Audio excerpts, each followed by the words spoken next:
প্রায় ৫ মাস পর আবারও টেস্ট খেলতে নামছে বাংলাদেশ দল। প্রতিপক্ষ আয়ারল্যান্ড। এর আগে লাল বলে দুই দল মুখোমুখি হয়েছিল ২০২৩ সালে। সেবার আইরিশদের ৭ উইকেটের বড় ব্যবধানে হারিয়ে এক ম্যাচের সিরিজটি নিজেদের করে নিয়েছিল টাইগাররা। এবার অবশ্য ২ ম্যাচের সিরিজ খেলতে হবে আইরিশদের বিপক্ষে। তবে সিরিজটি মোটেও সহজ হবে না নাজমুল হোসেন শান্তর দলের জন্য।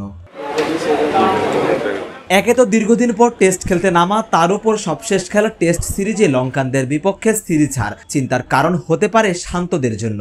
অন্যদিকে আইরিশরা বাংলাদেশে এসেছে সবশেষ খেলা টেস্টে জয়ের সুখস্মৃতি নিয়ে, ফলে আইরিশদের আত্মবিশ্বাস থাকবে তুঙ্গে।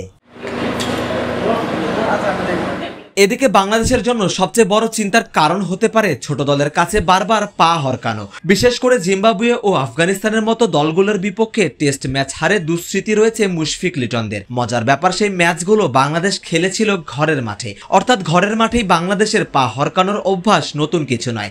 আরও একটা হোম সিরিজ যখন সামনে, তখন প্রশ্নটা তাই চলেই আসছে, শান্তরা এবার সিরিজটা জিততে পারবেন তো? এবছরের এপ্রিলে জিম্বাবুয়ে এসেছিল ২ ম্যাচের সিরিজ খেলতে। জিম্বাবুয়ের বিপক্ষে বাংলাদেশ সিরিজ জিতবে সেটাই ছিল প্রত্যাশিত, কিন্তু উল্টো প্রথম ম্যাচেই হেরে বসে টাইগাররা। দ্বিতীয় ম্যাচে যদিও ইনিংস ব্যবধানে জিতে একটা জবাব দেয়া গেছে, তাতে লাভের লাভ কিছুই হয়নি। সিরিজ ড্র করেই সন্তুষ্ট থাকতে হয়েছিল শান্তদের। সেই সাথে ঘরের মাঠে জিম্বাবুয়ের বিপক্ষে টেস্ট হারের লজ্জা ছিল বাড়তি পাওনা। বাংলাদেশকে টেস্ট ইতিহাসের সবচেয়ে বড় লজ্জাটা বোধহয় দিয়েছিল আফগানিস্তান। ২০১৯ সালে বাংলাদেশে এক ম্যাচে সিরিজ খেলতে এসেছিলেন মোহাম্মদ নাবি, রশিদ খানরা। আফগানরা তার আগের বছরই মাত্র টেস্ট স্ট্যাটাস পেয়েছিলেন। সেই নতুন আনকরা অনভিজ্ঞ দলের বিপক্ষেই কিনা ২২৪ রানের বড় ব্যবধানে হারতে হয় সাকিব আল হাসান, মুশফিকুর রহিমদের।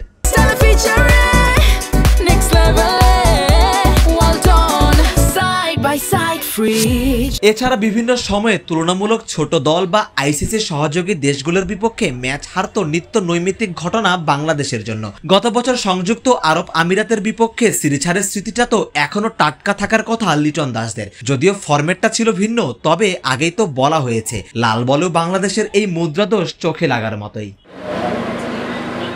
বাংলাদেশের জন্য এই সিরিজটা ঐতিহাসিক হওয়ার পথে। এই সিরিজ দিয়েই প্রথম বাংলাদেশি ব্যাটার হিসেবে মুশফিকুর রহিম ১৭তম টেস্টের মাইল ফলক ছুবেন। মোহাম্মদ আশরাফুল যাত্রা শুরু করবেন বাংলাদেশ দলের কোচ হিসেবে। বাংলাদেশ দল নিশ্চয়ই চাইবে সিরিজটা জিতে ঐতিহাসিক এই সিরিজটাকে স্মরণীয় করে রাখতে। তবে তার আগে মুদ্রাদোষের কথাটা মাথায় রাখতে হবে শান্তর দলের। পা হরকালেই তো মহা বিপদ।